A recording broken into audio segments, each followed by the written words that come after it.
Hoje na Câmara de Vereadores, os vereadores discutiram lá a situação das obras do BRT, mas no sentido dos radares, que muita gente está sendo multada ali por conta das obras. Qual é a opinião do senhor? O que o senhor acha?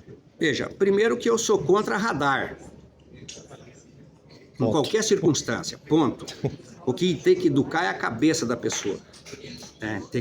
O sujeito tem que ter educação na cabeça. Então eu sempre fui contra, não acredito em radar eduque, não acredito em radar.